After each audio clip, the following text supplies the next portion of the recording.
as inclusive as possible, that no proposal is ever comprehensive enough. And then there are those who fear that anything done outside the WHO will somehow undermine the WHO.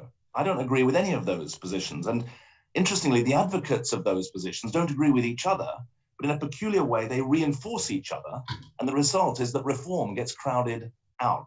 And that is why we made a point in our May report of highlighting 11 separate reviews in the last 20 years, making sensible recommendations of the kind that we have reinforced, but they've been blocked by various parts of the system.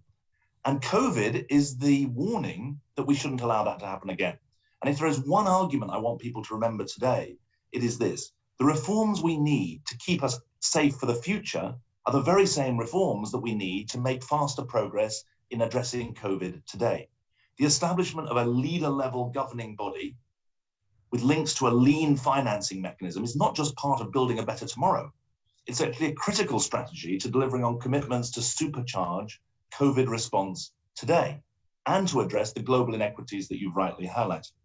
In the high-stake race that pits vaccines against variants, ad hoc accountability, unpredictable funding is just too risky. And with the current lack of decisive movement over the last 6 months, I think we need to think about a change of approach to stimulate more global reform. And that is, countries who are willing to work together should put in place elements of longer-term reform now. They should be encouraged to get on with it. For example, if countries like the US, South Africa, Norway are ready to support a Pandemic Preparedness and Response Fund, they should be encouraged to set it up. If they're ready to nominate a chair of the Global Health Threats Council, as we called on the G20 and UNGA to do, they should be encouraged to do so. While continuing to seek consensus and maximize inclusion, we need mobilization that a group of first movers could provide. And at the moment, inertia and stasis are the more likely outcome, and that is very, very costly, especially for the most vulnerable in the world. I'm really looking forward to the contribution of our South African colleague here, because South Africa has played a key leadership role in developing a truly global view of this, both within and beyond the UN system, and obviously knows from its own situation the cost of inequity and the cost of inertia. I hope that these discussions today, and I do apologize I can't stay for them all, will help us converge on what I would call highest common factor reforms that are urgent and necessary and that chart a realistic path to global reform. Succeeding in the next 6 months, where we have frankly failed in the past 6 months, means steering around the forces of inertia that are arrayed against any type of reform and pragmatically avoiding the trap of making the perfect the enemy of the good. At the moment, we're not good enough and we need to do better. Thank you. Excellent. Thank you very much indeed, David. And then we do understand that you have another commitment in about 5 or 10 minutes, but hopefully we'll be able to hear the contributions of Zain. And you're absolutely right about South Africa being pivotal, both in combating the pandemic on the continent of Africa, but in these big discussions around access to vaccines and the WTO and patent waivers. So we're dying to hear from you, Zain. You know, what's the view from South Africa about what we should be doing and doing it faster? Thank you, Rob, and also just to thank the team at Chatham House for hosting this panel and also for inviting me. I must say it's a real honor for me to be on this panel with President Sirleaf, Prime Minister Clark, and David Miliband.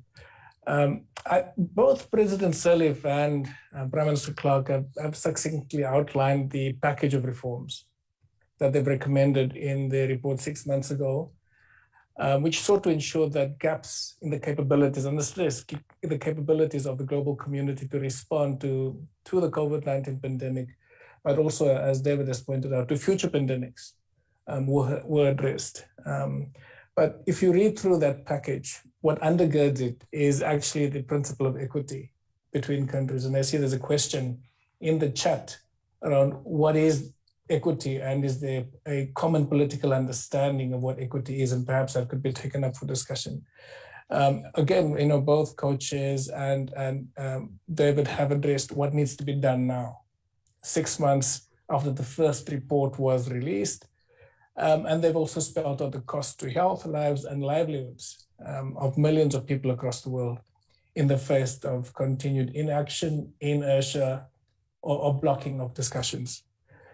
So coming to South Africa, and what the approach that we take is the government of South Africa supports the recommendations emanating from the first report, and the calls for the implementation as outlined in the report that we're launching here today.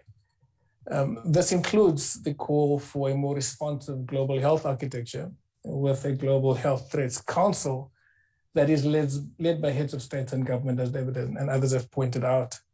But we also support in both reports the call for a strengthened World Health Organization and a pandemic preparedness treaty to secure and the report uses very good language, and I'd like to underscore that language, to secure the collective interests in pandemic response measures. And the idea of collective, which implies multilateralism, which implies solidarity, is something that we support very strongly.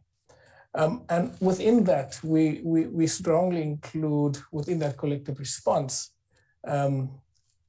equitable access to life-saving vaccines, therapeutics, and diagnostics. And I'll speak a bit more about that. But we also support, as others have pointed out, a mechanism for better pandemic preparedness financing. We were one of those parties that just argued that, we need to set this up quickly, but we also need to ensure that we bring developing countries on from the outset. So you might have a group of lead countries taking the lead, and that's important, but you need to ensure that we bring on board those developing countries in the discussions and governance as soon as possible. And perhaps that's something we can discuss as well, but we do support the need for such a fund, whether it's, we haven't really spent time on what the nomenclature is, but I think the idea of that particular fund is important. As indicated by David in particular and others, that, since May of this year, 90 million people have been infected with COVID, 90 million additional, right? And then you also had approximately 1.65 million people that have died of COVID-related complications. But that is linked, and the report points this out, it's linked to the increased vulnerability of regions where vaccination levels are low, but low due to having no access, not low due to vaccine hesitancy or other reasons, but really access as the main driver of low vaccination rates. And you can see in the report that the vulnerability, including rates of infections and mortality, is linked to regions where vaccinations are particularly low. So 6 months ago, the co-chairs and their fellow panelists called for voluntary technology transfers, and Prime Minister Clark spoke about that. But they also stated, if voluntary technology transfers do not take place, then a waiver of trade-related aspects of intellectual property rights must be implemented to ensure a better global response to the pandemic. Well, to the co-chairs and the panelists, the voluntary sharing of technology transfers have been slow.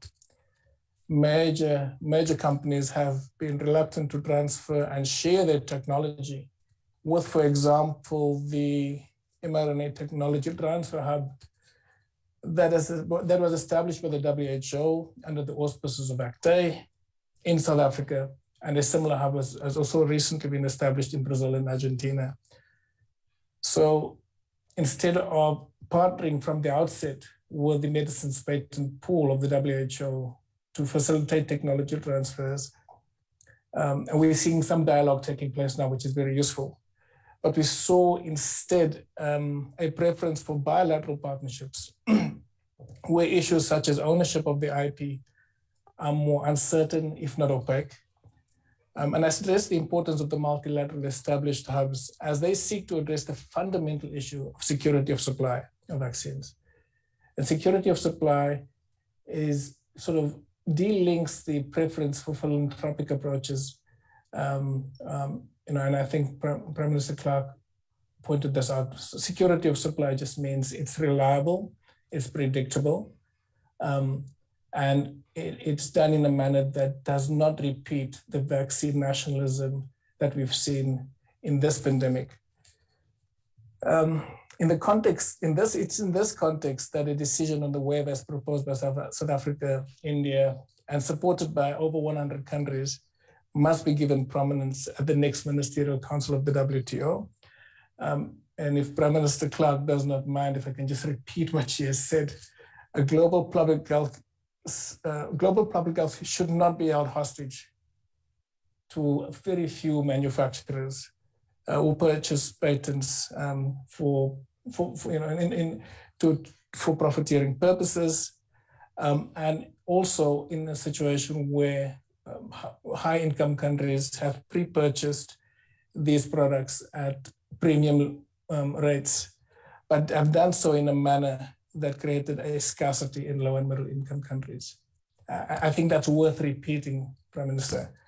And again, I think given these contexts, we call on those who still block the waiver to revisit the reasons for such resistance and look at the package that the IPPR has put forward and locate voluntary tech transfer and the importance of voluntary tech transfer within that.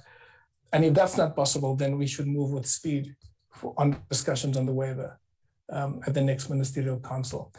You know, David spoke about the G20. I was part of the Sherpa meeting of this last G20 meeting. And it's astounding that we could not get delegations to agree on trade and health rights to be discussed at the upcoming ministerial conference. And we suspect the real reason for that is to block any discussion on the waiver, as the premise of the waiver is that access to medicine is a human right and it's a health right. So I would want to conclude by just re-emphasizing the points that others have made, that the vaccine plus strategy is vital. That non-pharmaceutical measures in conjunction with vaccines, therapeutics are critical to saving lives. Thank you. Rob, I think we can take some of the other issues in discussion. Thanks. Thank you very much indeed, Jade. And thank you so much for emphasizing the importance of access to vaccines and medicines. And of course, South Africa was really at the forefront of the battles to get ARV medicines into Africa back in the day, and it's got a great track record in improving access to medicines. And I'm sure these are going to be some of the topics we're going to be picking up now in the questions. It's usually at this point I'm sort of pleading with people to put questions to us, but they're swarming in today, so that's no problem at all. And in fact, we're already inviting some people on mic to pose their questions, and so I'll just go straight to them. Really, we'll try and get through as many as possible, but if you can keep your questions quite quick, please. So if we can start with Tony Costello, please. Tony. Am I muted still? No, you're good. Right. Well, to some extent, my questions have been answered by David and Helen, and I congratulate them on their report. And the issues around assessed contributions, nothing has changed. Having an independent scientist or a global health security panel, nothing has changed.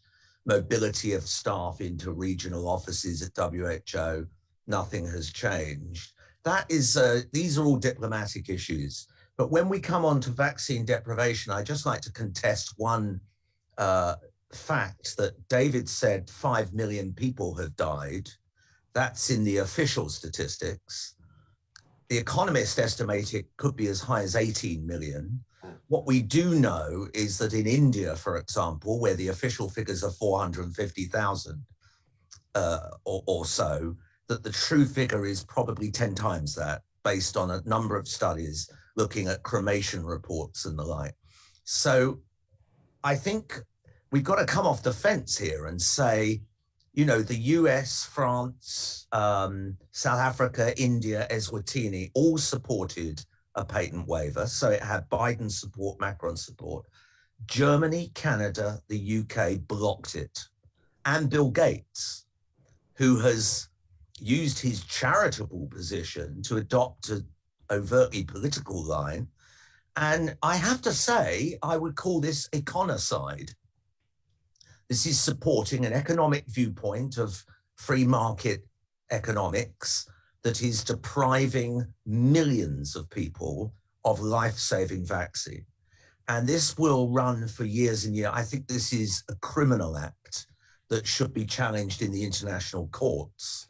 And I'm absolutely, I'd be interested in Helen's views on that, because it has rippled out into the climate change scandal of not funding loss and damage to poor states. So unless we get this right, we're in a very grim future.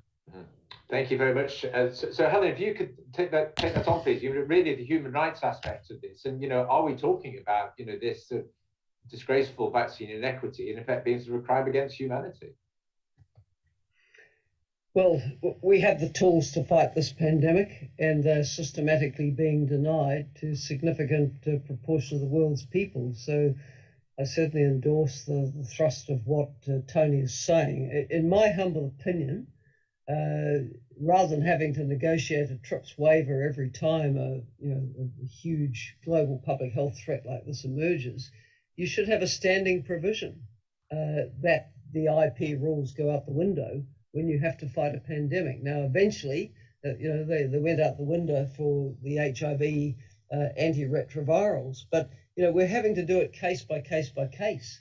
We need some kind of trigger that says when there's a disease outbreak at scale, you can't just hoard the patents and take the profits. You've got to get these global public goods out there. So that's why we've called for support for the TRIPS waiver, but I'd go further with the standing provision, and also called for a fundamental redesign of the Act A COVAX concepts, so that they're based on global public goods with global public investment model, not a market model. And Zane, have you thoughts on that from South Africa? Because you're really on the front line on the number of these issues.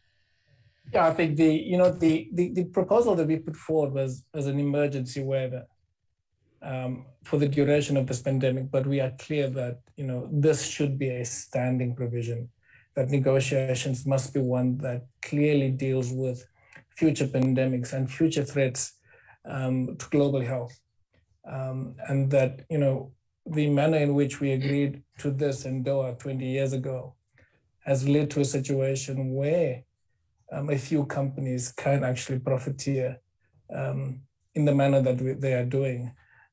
So we are, hoping that this leads to a more long-standing discussion and negotiations about changing the TRIPS language in a manner that lays the basis for not having to go back every single time to do a waiver. And just the difficulties that we have is that the particular manner in which this temporary waiver has been blocked gives you a sense on the difficulties for more permanent negotiations on the issue. I think that Anthony's point also about the potential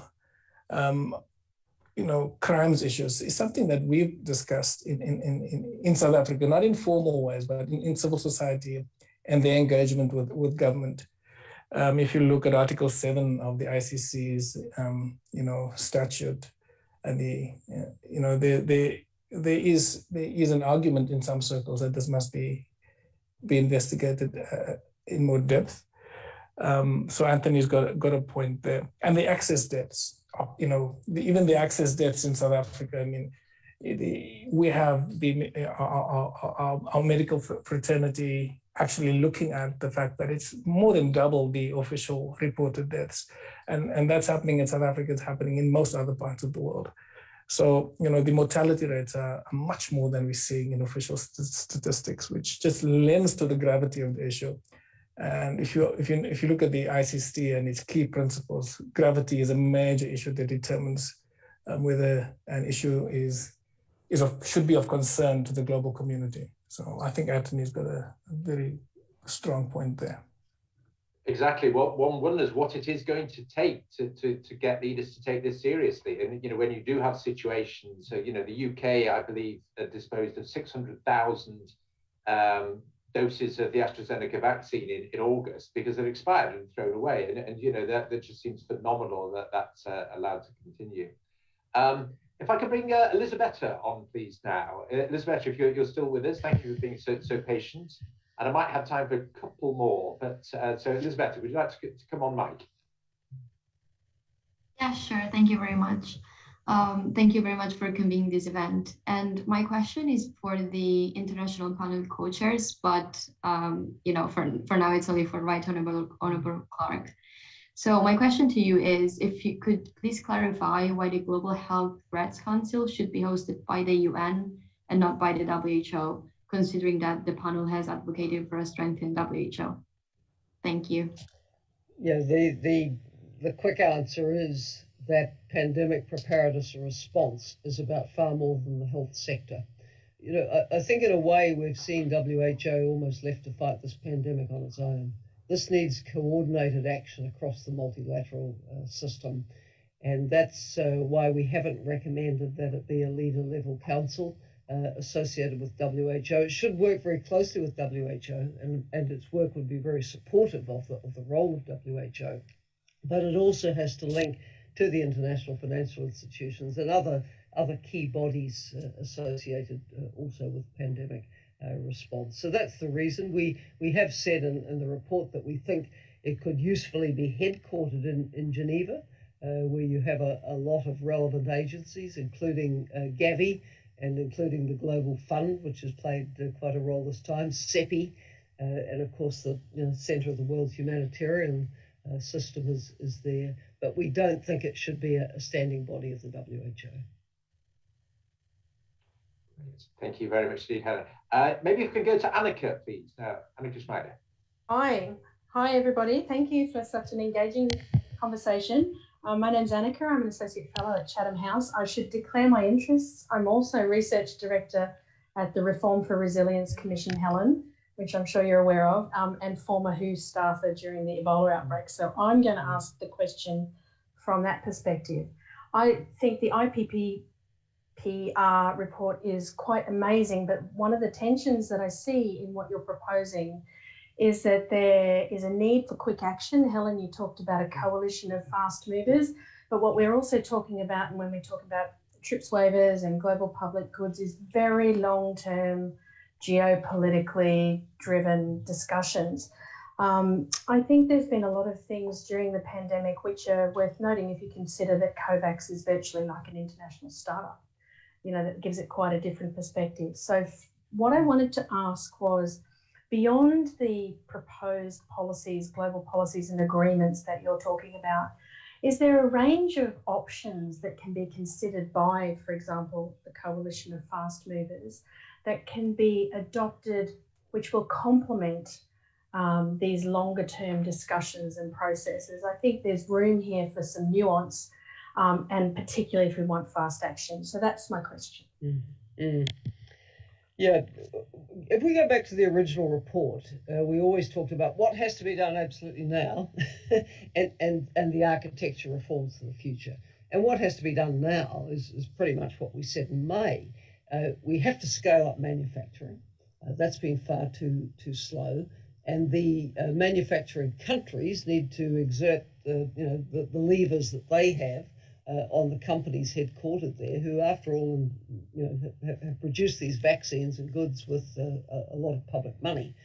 Now, we urge the WTO and WHO to convene the manufacturing countries and companies to try to broker more agreements for scale-up manufacturing, etc. That forum's been meeting, but we need more action. We also urge the redistribution of vaccines, knowing that high-income countries had ordered twice what they needed. And, we get pledges. There were sort of pledges out of G7, and G20 didn't commit so much. But if you add up the pledges, they don't look so bad. But they're always kind of not this month, not next month, but next year. Look, as Rob said, there's wealthy countries like the UK, which are, throwing vaccines down the drain now because they haven't used them. If they'd had better planning at home, they could have released the surplus doses into supporting the countries that can't get their hands on them at all. So we just need better coordination of where is that surplus. Get it out now. Dr. Tedros set the 3 dates. 10% of the population of every country to be vaccinated by the end of September. Didn't happen. 40% to be vaccinated by the end of December. Right now, 80 countries are on track not to reach that 40% coverage. And then he said 70% by mid next year. Well, if you can't reach the 40% by December, it's going to be hard to reach the 70% by mid next year. So, yeah, definitely there's things that could be done. And I'd really urge, the UKs, the USs, the others who host these big pharma, exert all the pressure that you can to get the manufacturing scale up out there and get your redistributed doses out there fast. Thank you very much. And if I could bring Olya on, who I think has got another question about the, sort of the architecture and really around where the funding should go and who should administer that. So, Olya. Thank you very much. My name is Olya and I represent Frontline AIDS. Could the honorable panelists please reflect on the advantages and disadvantages of placing a new financial intermediary fund in the World Bank? And the reason why I'm asking this question is because as the civil society, we have concern that the civil society does not have sufficient space on the governing and decision-making mechanisms of the World Bank.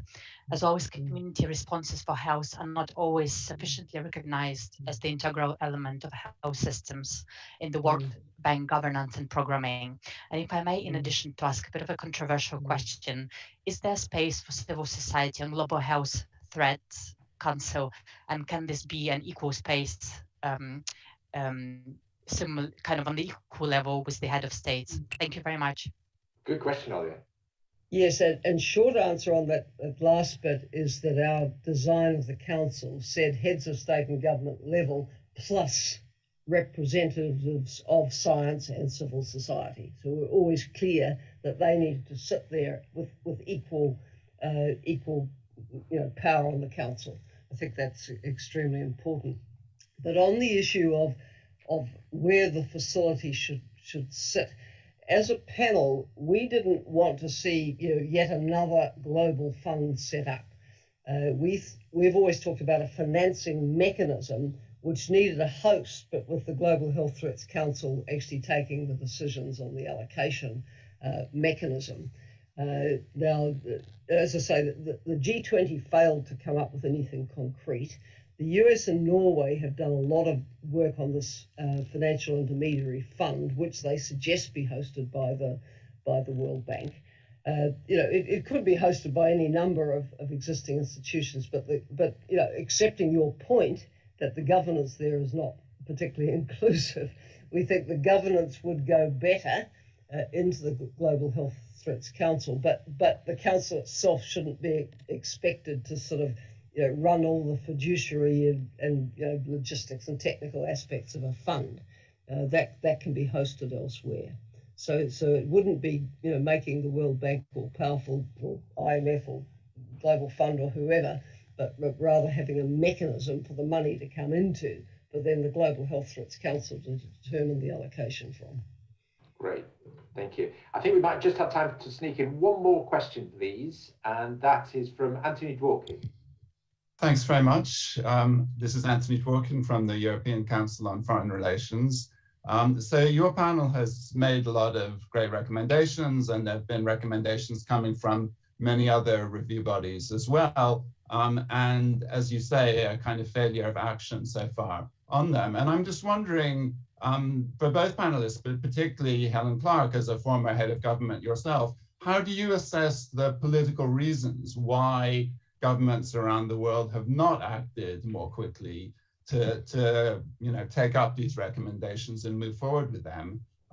Would you support David Miliband's idea that some countries should move forward more quickly? And if I can just add an additional point, if we're in a complex and difficult geopolitical environment where it's hard to get international agreement, perhaps trying to agree a new binding treaty might not be the most realistic and productive way forward, and we should concentrate more on some sort of smaller groups of like-minded countries moving ahead. Your reactions to those, please. I think the truth is that most countries have been sort of so down to it fighting the pandemic that maybe the space for some of these bigger discussions hasn't always been there. But I am satisfied now that things are moving. I think the World Health Assembly will move.